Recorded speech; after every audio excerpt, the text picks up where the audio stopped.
Hello friends, video के आज के सेशन में आप सभी लोग का स्वागत है। वीडियो के आज के सेशन में हम लोग देशांतर, समय और तिथि के बारे में जानेंगे और साथ ही साथ इस वीडियो में आप लोग ये भी जानेंगे कि किसी भी देश की मानक समय की गणना कैसे की जाती है और कोई भी देश अपना मानक समय का चुनाव कैसे करता है और अंतर्राष्ट्रीय तिथि रेखा के बारे में भी जानेंगे। वीडियो थोड़ी सी लंबी हो सकती है, उसके लिए परेशान न होइए, लेकिन एक ही वीडियो में कई सारी चीज़ों को आपको बताया जाएगा। तो पहले की क्लास की वीडियो में हम लोगों ने अक्षांश के बारे में जाना कि अक्षांश क्या होती है, अक्षांश रेखाएँ क्या होती है और उन अक्षांश रेखाओं पर कौन कौन से देश स्थित हैं, जैसे कर्क रेखा, भूमध्य रेखा और मकर रेखा। इन अक्षांशों पर कौन कौन से देश स्थित हैं, इन अक्षांश रेखाओं को कौन कौन सी नदियां काटती हैं, कौन कौन से झील स्थित हैं, इन सभी तमाम सारी चीज़ों को हम लोगों ने अक्षांश के वीडियो में पढ़ लिया। आज की क्लास की वीडियो में हम लोग देशांतर रेखा, समय और अंतर्राष्ट्रीय तिथि रेखा के बारे में जानेंगे। तो सबसे पहले जो अक्षांश और देशांतर रेखाएं होती हैं, ये वास्तविक रूप में ये ग्लोब पर या पृथ्वी पर खींची गई रेखाएं नहीं होती हैं, बल्कि यह एक काल्पनिक रेखा मानी गई है। यह एक काल्पनिक रेखा होती है, लेकिन इनका उपयोग हमारे जीवन में बहुत अधिक है।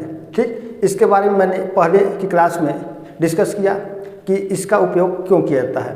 तो आइए हम लोग आज देशांतर और देशांतर रेखा को पहले समझते हैं कि देशांतर क्या होता है और देशांतर रेखा क्या होती है। यदि आप लोग सामान्यतः समझे तो जनरली रूप में उत्तरी गोलार्ध को दक्षिणी गोलार्ध से मिलाने वाली जो काल्पनिक रेखा होती है उसको हम देशांतर रेखा कहते हैं। लेकिन यह देशांतर रेखा उत्तरी गोलार्ध को दक्षिणी गोलार्ध से मिलाती है, साथ ही साथ यह पृथ्वी को दो समान ऊर्ध्वाधर भागों में विभाजित भी कर देती है। लेकिन जो देशांतर होती हैं यह कोणीय दूरी होती है। ठीक है, तो देखिए बोर्ड पर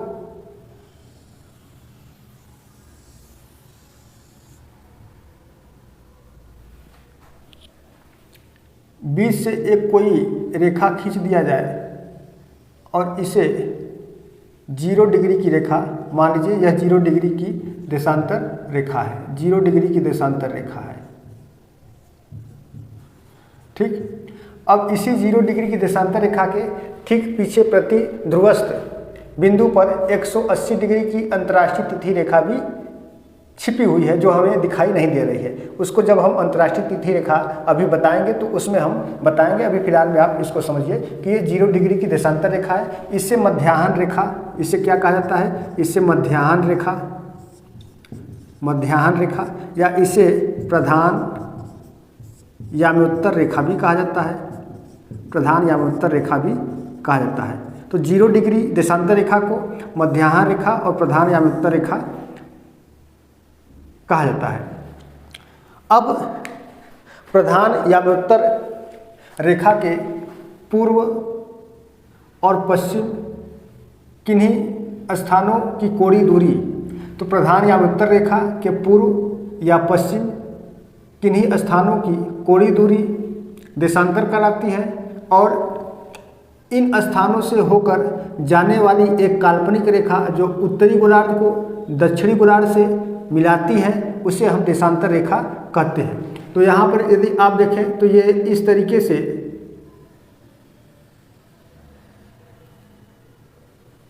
उत्तरी गोलार्ध से दक्षिणी गोलार्ध ये रेखाएं खींची जाती हैं। ठीक है, ये एक काल्पनिक रेखा होती है। तो ये जो देशांतर होती है, देशांतर काल्पनिक रेखा है। कैसी रेखा है, काल्पनिक रेखा है,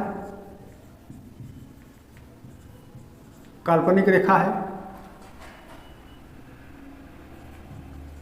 प्रधान याम्योत्तर रेखा से, प्रधान याम्योत्तर रेखा के पूर्व या पश्चिम किन्हीं स्थानों की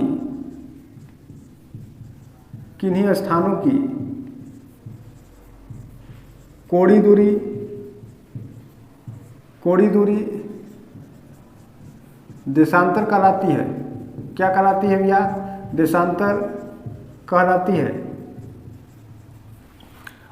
और इन्हीं स्थानों को मिलाने वाली रेखा और इन्हीं स्थानों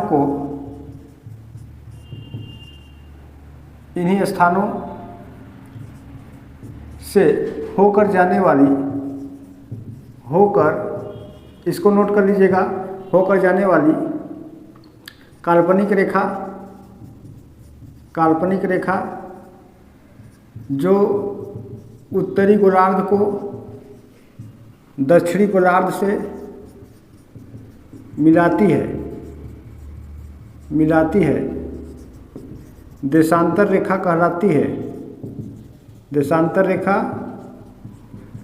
है। यही चीज़ मैंने बताया, इसको मैंने लिख दिया। अब देशांतर रेखाओं की संख्या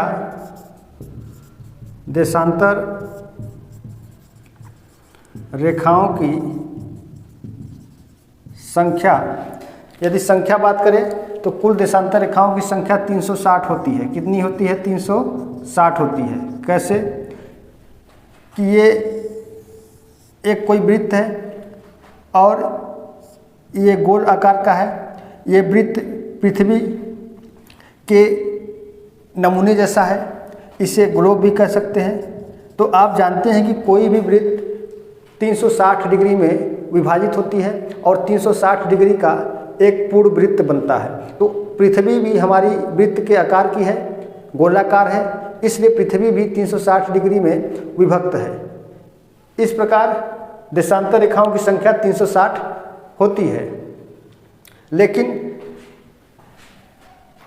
वास्तविक रूप से पृथ्वी का जो आकार है वो गोलाकार या वृत्ताकार नहीं है, बल्कि पृथ्वी का अपना खुद का आकार है, एक विशिष्ट आकार है जिसको जियोइड या भूआभाकार कहा जाता है, या उसी को पृथ्व्याकार भी कहा जाता है। तो पृथ्वी का अपना खुद का आकार है, लेकिन फिर भी वो एक गोले के समान, एक वृत्त के समान है। इसलिए जनरली रूप में हम लोग गोलाकार या उसे वृत्ताकार मान लेते हैं। और एक वृत्त 360 डिग्री में पूर्ण होती है, इसलिए देशांतर रेखाओं की संख्या 360 होती है। लेकिन दो देशांतरों के बीच की दूरी, दो देशांतरों के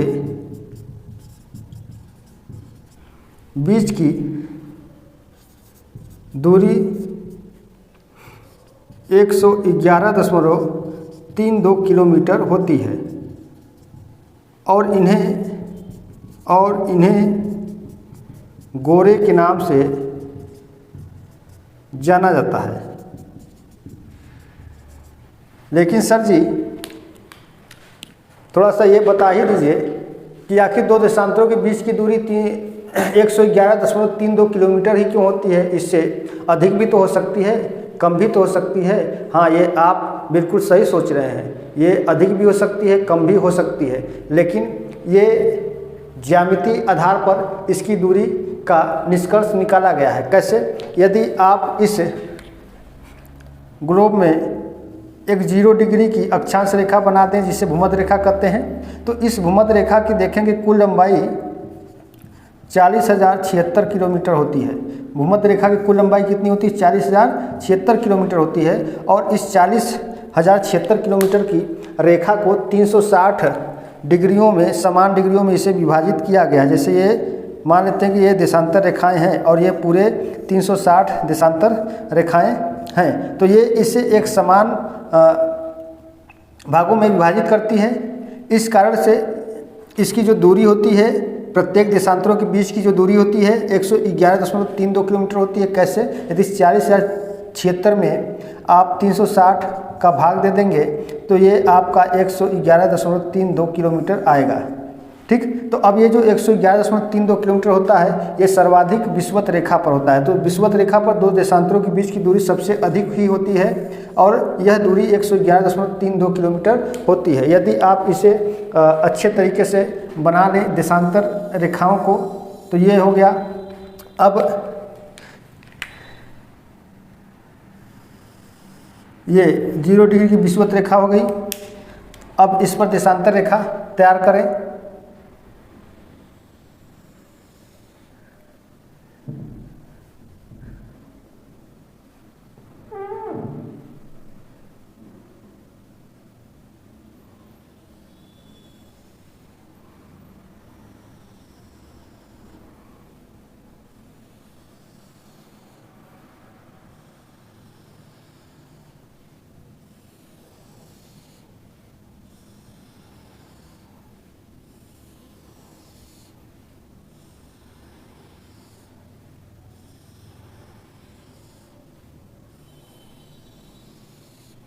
तो यहाँ देख रहे हैं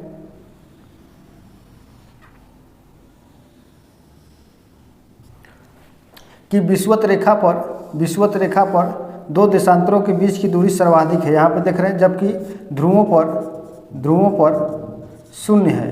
ध्रुवों पर क्या है? शून्य है। और विषुवत रेखा पर दो देशांतरों के बीच की दूरी सबसे अधिक है और यही दूरी 111.32 किलोमीटर होती है। और ये 360 देशांतर रेखाएं इस विषुवत रेखा को समान भागों में विभाजित करती हैं। इसलिए 40,076 में 360 का भाग दे देंगे तो ये 111.32 किलोमीटर होता है। तो अब हम लोगों ने देशांतर और देशांतर रेखाओं के बारे में जाना और देशांतर की कितनी दूरी है इसको हम लोगों ने ज्यामितीय आधार पर निकाल लिया कि इसकी दूरी इतनी होती है। यदि कोई आपसे पूछ दे कि दो देशांतरों के बीच की दूरी विषुवत रेखा पर सबसे अधिक होती है तो क्यों होती है, ठीक है, तो आप उसे बहुत अच्छा जवाब दे सकते हैं। बहुत लोग ये नहीं जानते होंगे, भले रट लिए होंगे कि दो देशांतरों के बीच की दूरी विषुवत रेखा पर सबसे अधिक 111.32 किलोमीटर होती है, जबकि ध्रुवों पर यह दूरी 0 किलोमीटर होती है। लेकिन कभी कोई पूछ दे कि क्यों होती है तो आप उन्हें बताएंगे कि विषुवत रेखा की कुल लंबाई 40,076 किलोमीटर होती है और चूंकि इस विषुवत रेखा को 360 देशांतर रेखाएं समान भागों में विभाजित करती हैं, इसलिए 40,076 में जब आप 360 का भाग दे देंगे तो 111.32 किलोमीटर आ जाएगा।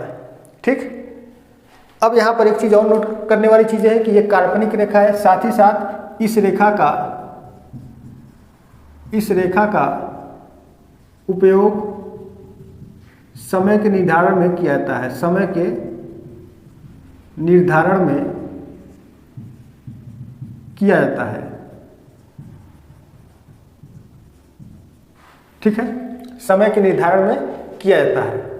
अब आइए हम लोग जानते हैं कि समय का निर्धारण कैसे किया जाता है। कोई भी देश अपने समय का निर्धारण किस आधार पर करता है और हर एक देश का अपना अलग अलग समय होता है, ठीक है, तो ये लोग अपने समय का निर्धारण किस आधार पर करते हैं। और यहीं पर आप थोड़ा सा ये भी जान लें कि जिन देशों का पूर्व से पश्चिम विस्तार अधिक होगा उन देशों में एक से अधिक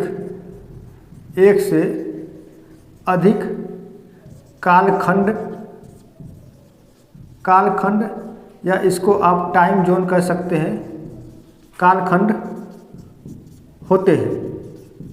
जैसे रूस में 11 समय जोन है, जबकि सर्वाधिक समय जोन फ्रांस में है। कितना है? फ्रांस में कितना है? 12 है। यूएसए प्लस कनाडा में 6 है, ठीक है, तो वहाँ पे 6 समय जोन है। अब आप लोग के दिमाग में ये सवाल आ रहा होगा कि पिद्दी जैसा देश है फ्रांस, ये ऐसे पिद्दी जैसा एक देश है फ्रांस, और इस फ्रांस का 12 समय जोन कैसे हो सकता है? ये बात कुछ हजम नहीं हुई। तो हजम कैसे होगी कि जो फ्रांस देश है ये पिद्दी भर का है, छोटा सा पिद्दी जैसा है, लेकिन सब जगह फैला हुआ है, पूरे विश्व में चारों तरफ फैला हुआ है। आप कभी एटलस का अध्ययन करें गहराई रूप से तो आप देखेंगे कि अटलांटिक महासागर में भी कोई फ्रांस का द्वीपीय देश है, हिंद महासागर में भी फ्रांस का कोई द्वीपीय देश है, प्रशांत महासागर में भी बहुत से फ्रांस के द्वीपीय देश हैं। तो ये कहीं ना कहीं सब जगह फैले हुए हैं, इसलिए आते तो सब फ्रांस में ही है, प्रशासनिक रूप से वो फ्रांस का ही एरिया है, इसलिए सब जगह का अपना अलग अलग उनका टाइमिंग जोन होगा। इसलिए माना जाता है कि फ्रांस में कुल 12 कालखंड हैं। ठीक है, तो ये एक इम्पॉर्टेंट चीज़ रहा कि कालखंड यानी कि पूर्व से पश्चिम विस्तार अधिक होगा। जिन देशों का पूर्व से पश्चिम विस्तार अधिक होगा उन देशों में एक से अधिक कालखंड हो सकते हैं या होते हैं। जैसे रूस में 11 है, फ्रांस में सबसे अधिक 12 है, यूएसए और कनाडा में 6 है, हमारे भारत में तो 1 है। लेकिन फिर भी भारत के पश्चिमी और पूर्वी आधार पर देखें तो 2 घंटे का अंतर होता है, यानी कि अरुणाचल प्रदेश से गुजरात में 2 घंटे का अंतर होता है। अब हम लोग समय की गणना कैसे की जाती है इसके बारे में जानते हैं, फिर हम बताते हैं कि कैसे गुजरात और अरुणाचल प्रदेश में 2 घंटे का अंतर होता है। इसको मैं मिटा रहा हूँ, आप लोग नोट कर लीजिए, फिर उसके बाद मैं बताता हूँ। अब देखिए, हम लोग समय की गणना के बारे में जानते हैं। समय की गणना, समय की गणना, तो पृथ्वी पर समय का निर्धारण पृथ्वी के घूर्णन गति और परिक्रमण गति के आधार पर किया जाता है। ठीक है, तो पृथ्वी की घूर्णन गति और परिक्रमण गति के आधार पर ही पृथ्वी पर समय की गणना की जाती है। क्योंकि पृथ्वी कैसा है, पृथ्वी गोल है, वृत्ताकार रूप में है, तो पृथ्वी गोल है। इस प्रकार यह कुल 360 डिग्री में विभक्त है, या कह सकते हैं कि कुल 360 देशांतरों में बटी हुई है। पृथ्वी 24 घंटे में अपना एक घूर्णन पूरा कर लेती है। तो पृथ्वी अपने अक्ष पर सूर्य के सापेक्ष एक घूर्णन पूरा करती है, और एक घूर्णन पूरा करने में इससे पूरा 24 घंटे का समय लग जाता है। तो पृथ्वी अपने अक्ष पर पश्चिम से पूर्व की ओर गति कर रही है। बार बार ये चीज़ें आ रही हैं। अब आप लोग, पृथ्वी अपने अक्ष पर पश्चिम से पूर्व दिशा में घूर्णन करती है। ठीक है, और ये जो घूर्णन होता है, पृथ्वी का एक घूर्णन, पृथ्वी का एक घूर्णन लगभग 24 घंटे में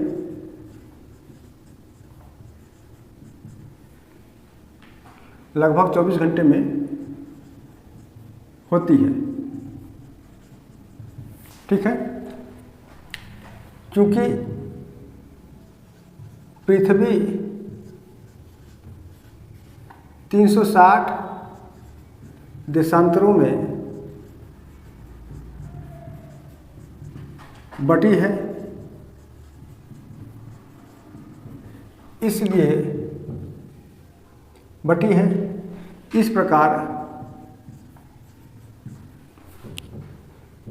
पृथ्वी को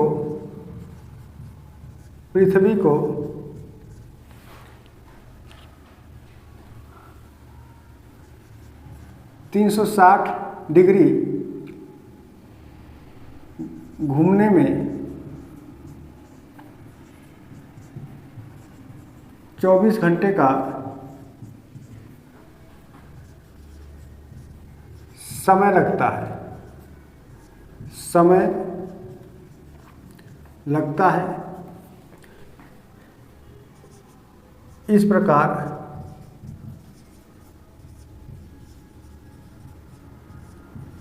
पृथ्वी को 1 घंटे में कितनी डिग्री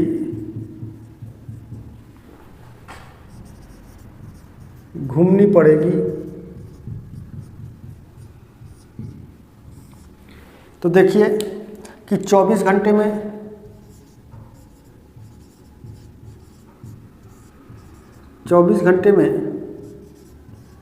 360 डिग्री घूम रही है। इसलिए 1 घंटे में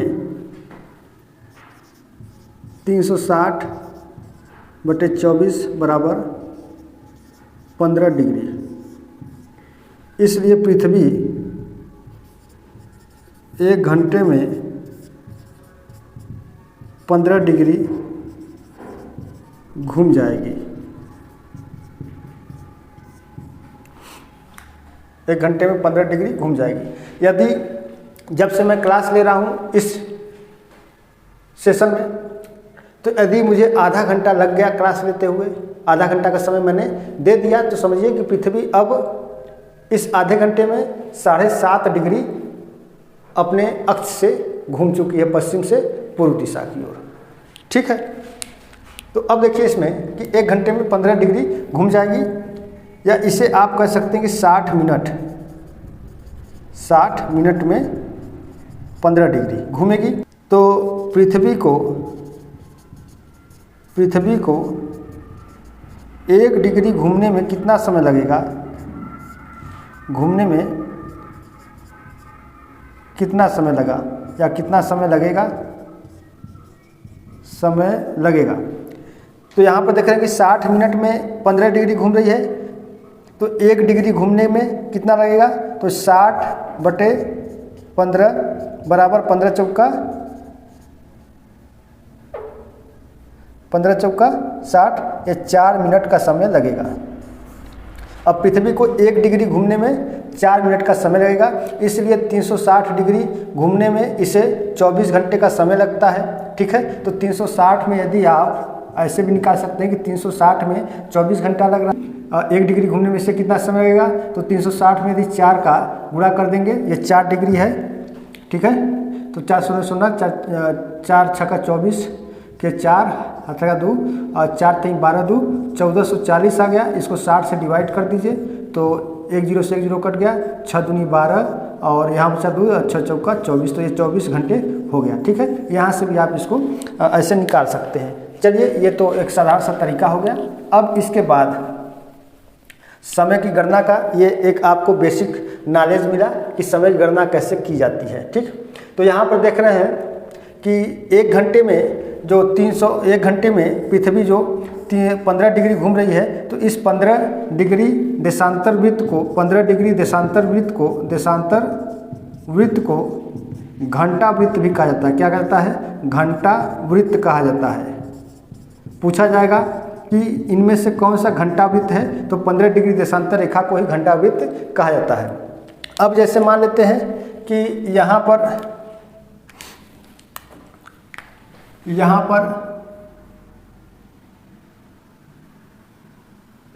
0 डिग्री की देशांतर रेखा हो गई, और इसके पूर्व में यहाँ पर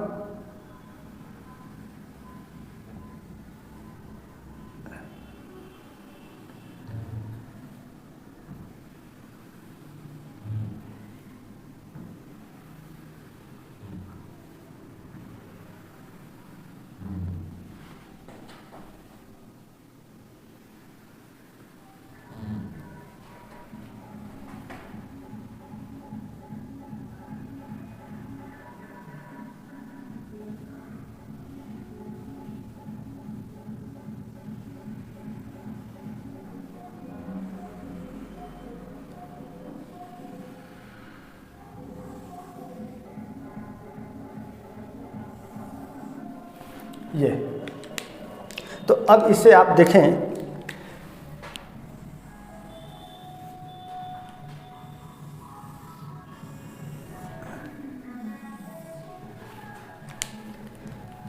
कि इधर ईस्ट है और इधर वेस्ट है। प्रत्येक देशांतर ये 15-15 डिग्री पे है, ये 15 डिग्री, ये 30 डिग्री, 45 डिग्री, 60 डिग्री, 75 डिग्री और ये 90 डिग्री। ये भी 15 degree, 30 degree, 45 degree, 60 degree, 75 degree और ये 90 डिग्री। ठीक है, तो पूर्व में भी यहाँ तक 90 और पश्चिम में भी यहाँ तक 90। अब चूंकि यहाँ पर देखिए कि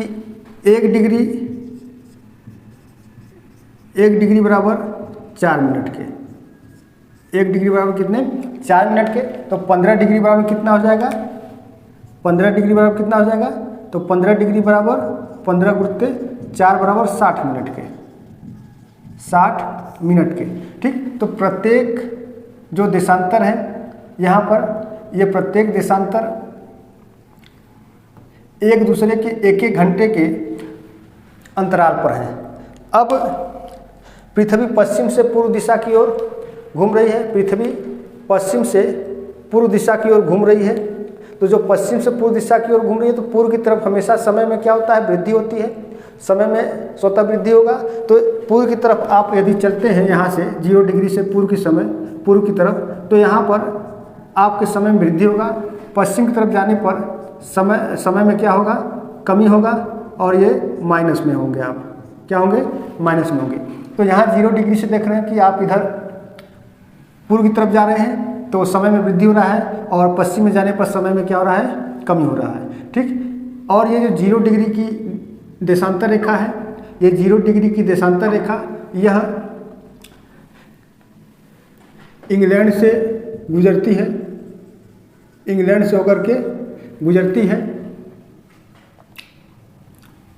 और यह ग्रीनविच मेरिडियन टाइम से होकर के जाती है। इसलिए हम लोग अपना समय हमेशा जीएमटी से ही मिलाते हैं, और पूरा देश भी इसी जीएमटी से ही अपने समय का निर्धारण तय करता है।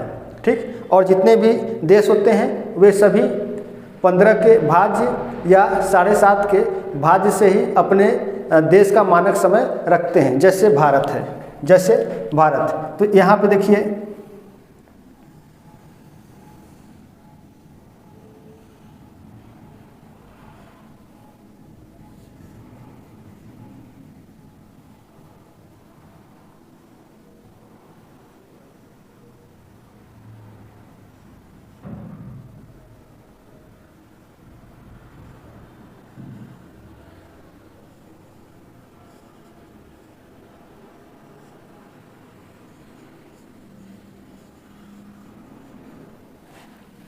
ठीक, ये जैसे भारत है। अब यहाँ से एक देशांतर रेखा गुजरती है, इसे 82.5 डिग्री की देशांतर रेखा कहा जाता है, 82.5 डिग्री की पूर्वी देशांतर रेखा कहा जाता है। और ये जो 82.5 डिग्री पूर्वी देशांतर रेखा है, यह भारत के ठीक मध्य से होकर के जाती है। यदि यहाँ पर आप देखें और यहाँ पर देखें, तो यहाँ पर आपको 68 डिग्री 7 मिनट, और यहाँ पे 97 डिग्री 25 मिनट। ठीक, 68 डिग्री 7 मिनट और 97 डिग्री 25 मिनट का ये देशांतरी विस्तार है। का जो पूर्वी देशांतरी विस्तार है 68 डिग्री 7 मिनट से लेकर के 97 डिग्री 25 मिनट तक है। तो इसके मध्य में जो एक रेखा है जिसे 82.5 डिग्री की देशांतर रेखा कहते हैं, इसके मध्य से ही होकर के ये गुजर रही है। ठीक, इस आधार पर इधर के एरिया और इधर के एरिया में समय में कोई अंतर न हो, इसलिए इस रेखा को भारत के ठीक मध्य से होकर के खींच दी गई है।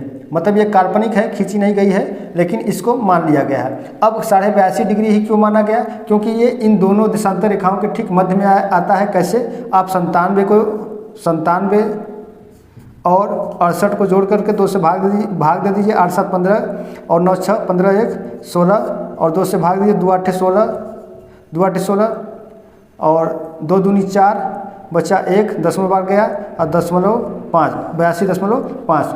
तो देख रहे हैं कि दोनों के जो मध्य में जो देशांतर रेखा है वो 82.5 डिग्री की देशांतर रेखा है। इसलिए भारत 82.5 डिग्री को अपना मानक समय मानता है। यदि ये मानक समय न होता, भारत इसको मानक समय न माना होता, तो क्या होता, तो ऐसी स्थिति में यहाँ से और यहाँ तक के बीच में 2 घंटे का अंतर आता। कैसे, देखिए 68 डिग्री है पूर्व, यहाँ पर 68 डिग्री है और यहाँ पे 97 डिग्री है। तो दोनों में कितने का अंतर है, दोनों में अंतर निकाल लीजिए आप। 17 में से 8 गया 9 8 17, 8 में से 6 गया 2, दोनों में देख रहे हैं अंतर लगभग 29 या इसे आप 30 डिग्री मान लीजिए। लगभग कितना मान लीजिए, 30 डिग्री का अंतर है। यहाँ पे देखिए क्या है, 1 डिग्री बराबर 4 मिनट के, तो 30 डिग्री बराबर कितने मिनट के होगा, तो 3 चौका 12 120 मिनट के होगा। अब ये 120 मिनट कितने घंटे के बराबर है, 2 घंटे के बराबर है। इसलिए इन दोनों के बीच में 2 घंटे का अंतर हो जाता है। यानी कि अरुणाचल प्रदेश में सुबह का, यदि यहाँ पर सुबह का 7 बजेगा सुबह का 7 बजेगा, ठीक है। तो यहाँ पर इसी समय उसी समय 9 बज जाएगा। यदि ये 82.5 डिग्री की देशांतर रेखा न होती तब ऐसी स्थिति होती, लेकिन इसीलिए 82.5 डिग्री की देशांतर रेखा को भारत के ठीक मध्य से होकर के खींचा गया है और यह भारत के मिर्जापुर से होकर के जाती है। तो यहाँ पर ये 97 डिग्री 25 मिनट अरुणाचल प्रदेश और गुजरात का 68 डिग्री 7 मिनट, इन दोनों के मध्य का जो देशांतर होगा वो 82.5 डिग्री होगा, इसलिए 82.5 डिग्री को भारत का मानक समय चुन लिया गया। ठीक इसी प्रकार सभी देश अपने मध्य में ही मानक समय को चुनते हैं ताकि पूर्वी छोर और पश्चिमी छोर में समय का कोई अंतर न होने पाए। तो इस तरीके से समय की गणना की जाती है। ठीक, अब इसके बाद यहाँ पर ये मैंने बता दिया कि पूर्व की तरफ जाने पर देख रहे हैं क्या होता है, प्लस होता है और पश्चिम की तरफ जाने पर माइनस होता है। इस बात को आप लोग ध्यान में रखिए। अभी जब मैं अंतर्राष्ट्रीय तिथि रेखा बताऊँगा तो इस चीज़ का उपयोग वहाँ पर होगा, लेकिन थोड़ा सा अंतर होगा। अंतर ये होगा कि अंतर्राष्ट्रीय तिथि रेखा के ठीक पूर्व की तरफ जाने पर आप माइनस में होंगे और पश्चिम की तरफ आने पर आप प्लस में होंगे, बस यही वहाँ पे अंतर होगा। ऐसे मान लेते हैं कि यदि ये अंतर्राष्ट्रीय तिथि रेखा हो जाए तो इसके पूर्व में जाइए तो आप एक दिन पीछे हो जाएंगे और पश्चिम में जाएंगे तो एक दिन आगे हो जाएंगे। अभी मैं दिखाता हूँ, ये बहुत ही रोचक तथ्य है, आप इसको समझिए। इसको मैं मिटा रहा हूँ।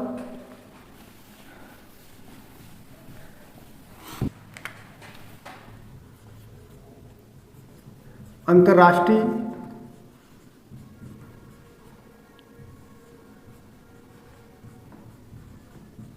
तिथि रेखा,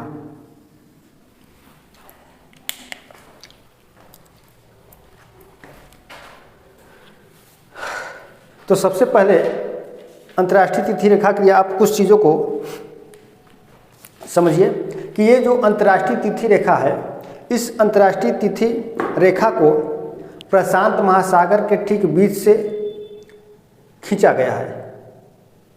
ये रेखा किसी स्थलीय या किसी स्थलीय भूभाग से होकर के नहीं गुजरती है, बल्कि ये जलीय भूभाग से होकर के गुजरती है, ताकि समय और तिथि को ध्यान में रखा जाए। यदि इस अंतर्राष्ट्रीय तिथि रेखा को किसी स्थलीय भूभाग से खींच दिया जाए तो वहाँ पर समय और तिथि को लेकर के विवाद उत्पन्न हो सकता है। क्यों? क्योंकि ये जो अंतर्राष्ट्रीय तिथि रेखा होती है, यह अंतर्राष्ट्रीय तिथि रेखा के सहारे पूरे एक दिन का अंतर देखने को मिलता है और इस अंतर्राष्ट्रीय तिथि रेखा के माध्यम से तिथि में परिवर्तन होता है, यानी कि एक दिन का अंतर देखने को मिलता है, या वो अंतर जो होगा या तो घट सकता है या तो बढ़ सकता है।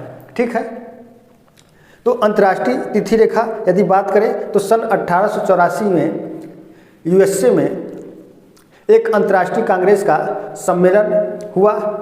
उस सम्मेलन में 15 डिग्री देशांतर पर 1 घंटे का समय कटिबंध निर्धारित किया गया, यानी कि सभी देश 15 डिग्री के देशांतर को 1 घंटे के समय का कटिबंध मानेंगे, इसलिए 15 डिग्री को घंटावृत्त के नाम से भी जाना जाता है। इसी समय अंतर्राष्ट्रीय तिथि रेखा का भी निर्धारण किया गया और ये जो अंतर्राष्ट्रीय तिथि रेखा का निर्धारण किया गया था, ये प्रशांत महासागर के मध्य से एक काल्पनिक रेखा के रूप में इसका निर्धारण किया गया था और यह किसी भी स्थलीय भाग से होकर के नहीं जाती है, और जहाँ कहीं भी स्थलीय भाग आता है उसको मोड़ दिया जाता है। ये टेढ़ा मेढ़ा है, सीधा नहीं है। तो आप सोचिए कि इस अंतर्राष्ट्रीय तिथि रेखा को यदि आप देखें, अंतर्राष्ट्रीय तिथि रेखा, तो ये इस तरीके से है।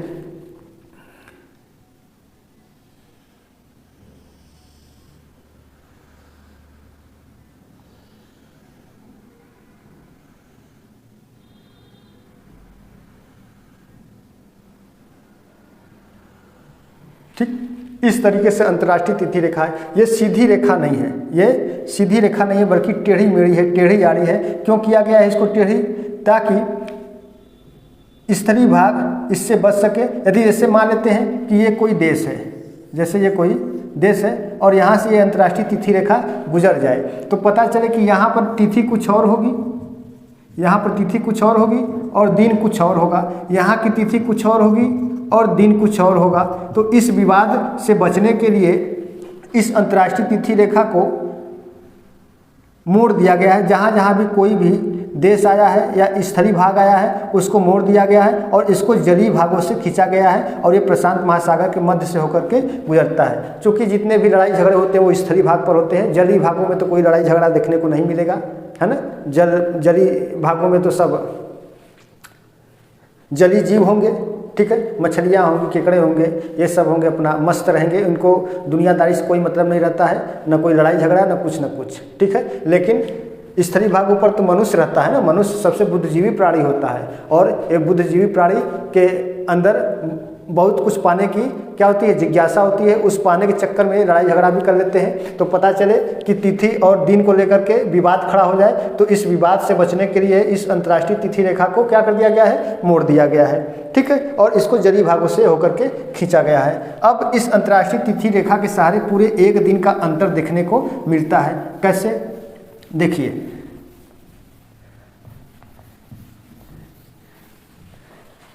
जैसे ये एक 0 डिग्री की रेखा हो गई, देशांतर रेखा हो गई 0 डिग्री की, ये 0 डिग्री की देशांतर रेखा हो गई। अब इसी 0 डिग्री की देशांतर रेखा के ठीक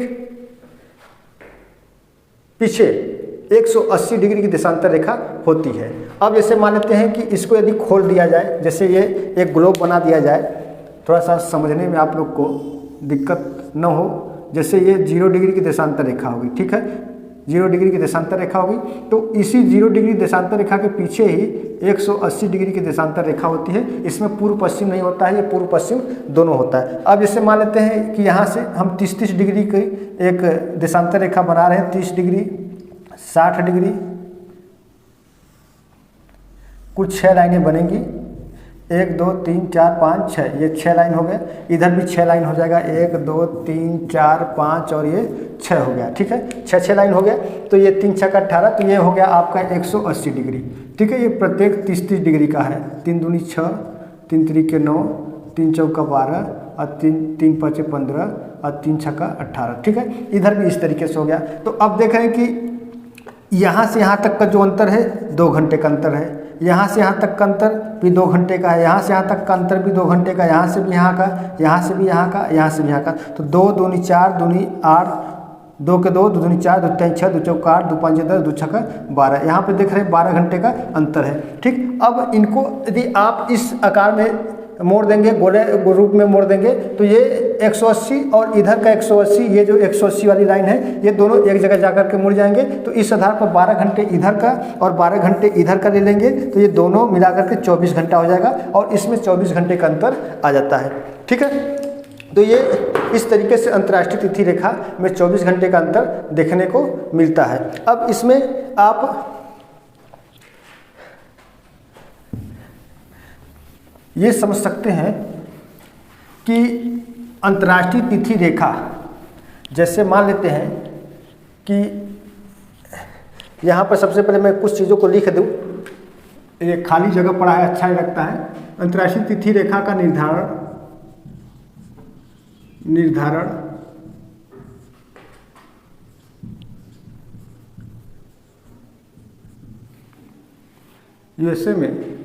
यूएसए के वाशिंगटन में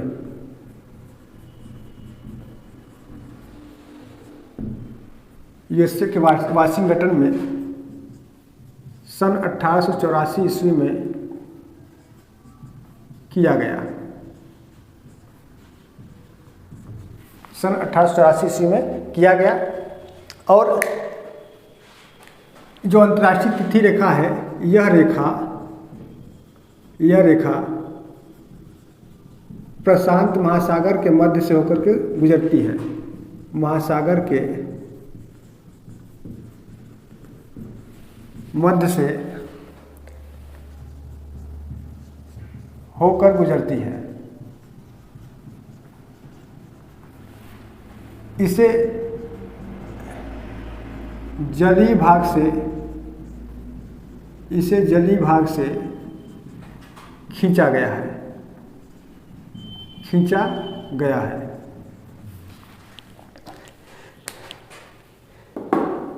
यदि अभी तक आप लोगों ने चैनल को सब्सक्राइब नहीं किया है तो चैनल को आप लोग सब्सक्राइब कर लें। यदि वीडियो अच्छी लगे तो वीडियो को लाइक करिए, शेयर करिए, कमेंट करिए, ठीक। अब देखिए, जैसे अभी मैंने बताया कि 0 डिग्री देशांतर रेखा के ठीक पीछे ही 180 डिग्री होती है। इसके पूर्व की तरफ जाने पर प्लस होता है, इधर पूर्व है, और इधर जाने पर माइनस होता है, ये वेस्ट है। लेकिन अंतर्राष्ट्रीय तिथि रेखा में क्या होता है कि जैसे मान लेते हैं कि यह अंतर्राष्ट्रीय तिथि रेखा हो गई,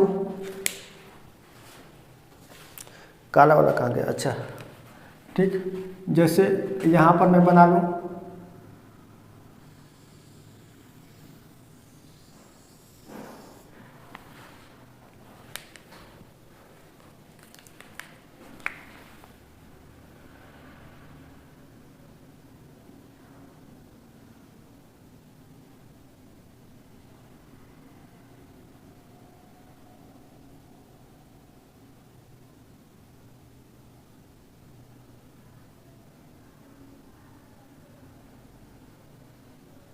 ये हो गया, ठीक है। तो ये अंतर्राष्ट्रीय तिथि रेखा हो गई, ठीक। अब इसके इधर ईस्ट मान लेते हैं और इसके इधर वेस्ट मान लेते हैं, ठीक। इसके इधर ईस्ट हो गया और इसके इधर वेस्ट हो गया। तो ईस्ट की तरफ जाने पर क्या होगा, अंतर्राष्ट्रीय तिथि रेखा में ईस्ट की तरफ यदि आप जाएंगे तो ये माइनस होगा और इधर प्लस होगा, वेस्ट की तरफ क्या होगा, प्लस होगा, ठीक है। अभी आप इसको ऐसे समझिए, ईस्ट हो गया और ये वेस्ट हो गया, ठीक। लेकिन अब इनको मिटा दीजिए, इनको क्या करिए आप, मिटा दीजिए। अब यहाँ पर एक और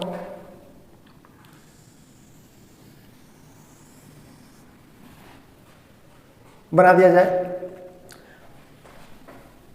और ये ठीक 0 डिग्री की देशांतर रेखा है, ये 0 डिग्री की देशांतर रेखा है। इधर ईस्ट है, इधर वेस्ट है, इधर आप प्लस में है और इधर माइनस में है। चूँकि इसी 0 डिग्री देशांतर रेखा के ठीक पीछे ही ये अंतर्राष्ट्रीय तिथि रेखा है, ये 180 डिग्री की ये अंतर्राष्ट्रीय तिथि रेखा है।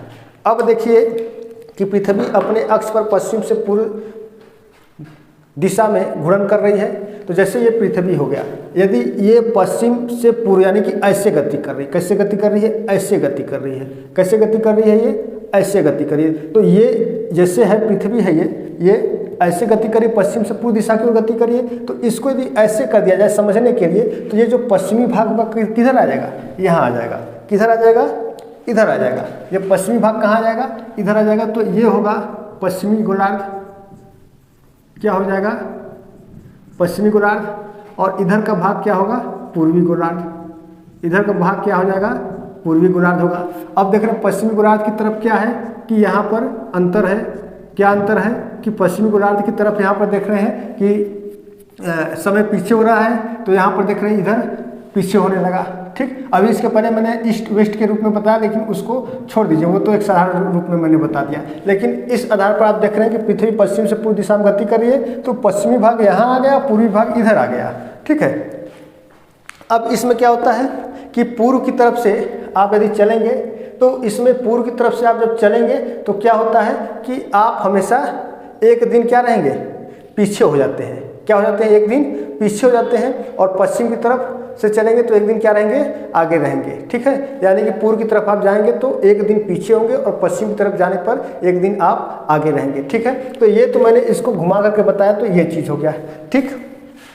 अब चूंकि प्रशांत महासागर एक विचित्र महासागर है, कैसा महासागर है, विचित्र महासागर है। इसका जो दिशा है वो थोड़ा सा उल्टा है, अन्य महासागरों की अपेक्षा प्रशांत महासागर की दिशा कैसी है, उल्टी है। यानी कि अन्य महासागरों का यदि पूर्वी भाग होता है तो प्रशांत महासागर का वह भाग पश्चिमी कहलाता है। जैसे अब ये जो है यहाँ पे जो ये मुड़ा हुआ है, इसे बेरिंग क्या कहेंगे, बेरिंग। और यहाँ पर देखेंगे तो ये फिजी द्वीप और न्यूजीलैंड है, इन दोनों को एक साथ रखने के लिए फिर इसको पुनः पूर्व की ओर मोड़ दिया गया है, ठीक। तो इससे ये जो रेखा है ये 3 बार विचलित होती है, ठीक है, 3 बार विचलित होती है। तो एक बेरिंग सागर की तरफ है, और फिर उसके बाद अलास्का की तरफ है, और फिर उसके बाद आपका इधर फिजी द्वीप और न्यूजीलैंड की तरफ इसको 3 बार विचलित किया गया है। अब जैसे मान लेते हैं कि एक यदि फिगर बनाऊं मैं विश्व का, देखते हैं कि बन जाता है या नहीं। तो जैसे मान लेते हैं कि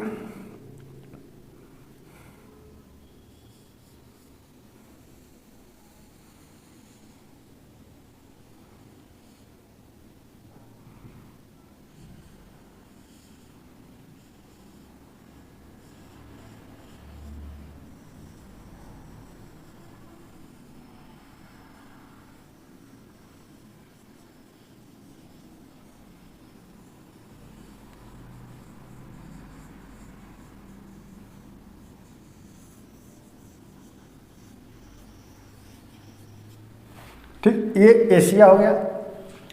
अब इधर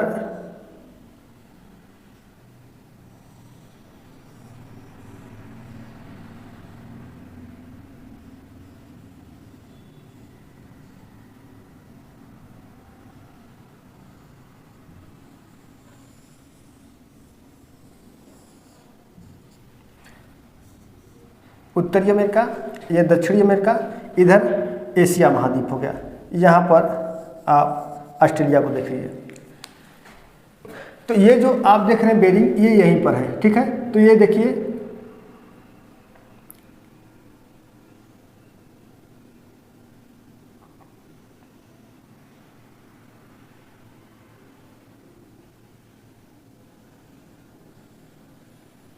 इस तरीके से इसे मोड़ा गया है, ठीक है, इस तरीके से मोड़ा गया है। अब यहाँ पर देख रहे हैं कि जैसे मान लेते हैं कि यहाँ पर एक कोई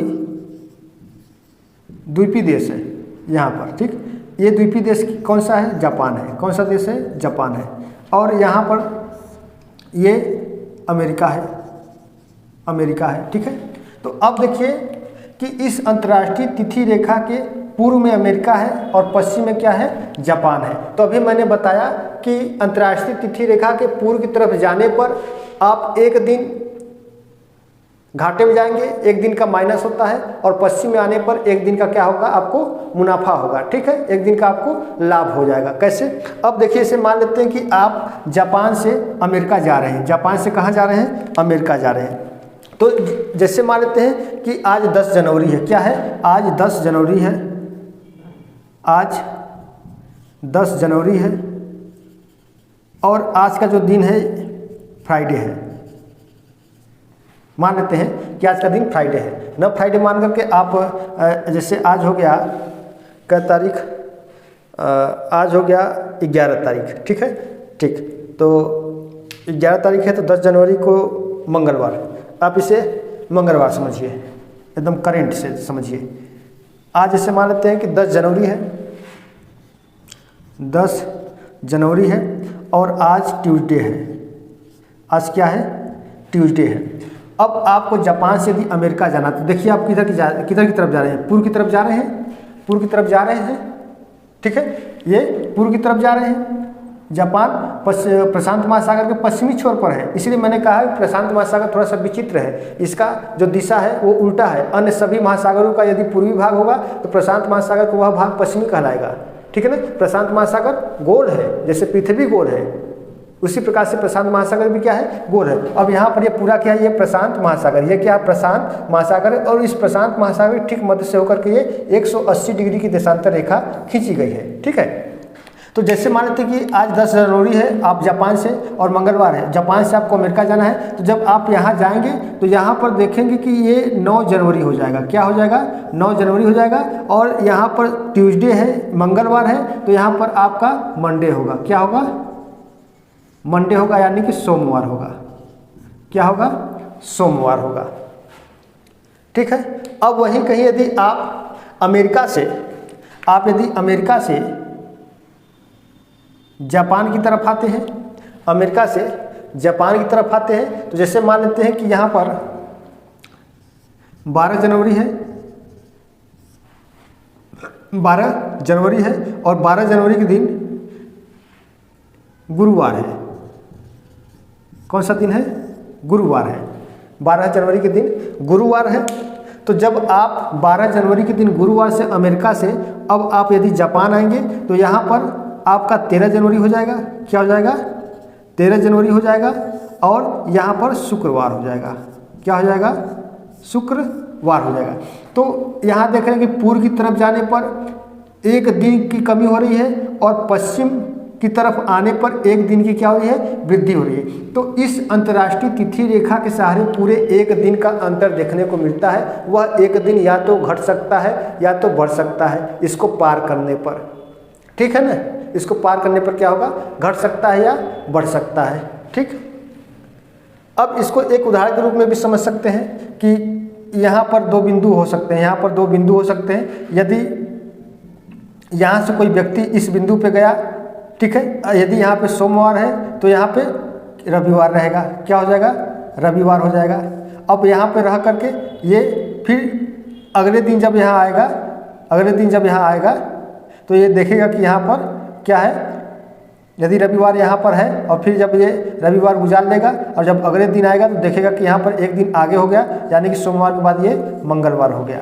ठीक, तो इस तरीके से अंतर्राष्ट्रीय तिथि रेखा के सहारे क्या होता है? तिथि में परिवर्तन होता है। ठीक है, तो अंतर्राष्ट्रीय तिथि रेखा यानी कि तिथि में परिवर्तन और देशांतर रेखा के सहारे समय में परिवर्तन होता है। तो देशांतर और अंतर्राष्ट्रीय तिथि रेखा का यही एक महत्वपूर्ण जो तथ्य है कि देशांतर रेखाओं के सहारे समय में परिवर्तन देखने को मिलता है और अंतर्राष्ट्रीय तिथि रेखा के सहारे तिथियों में और दिनों में परिवर्तन देखने को मिलता है, वो भी पूरे 24 घंटे का होता है। क्योंकि 180 डिग्री की देशांतर रेखाएं दोनों तरफ हो सकती हैं। यदि आप इसको, ये तो मैंने गोले रूप में बना दिया, यदि इसको आप खोल देंगे तो ये एशिया महाद्वीप इधर हो जाएगा और ये अमेरिका इधर हो जाएगा।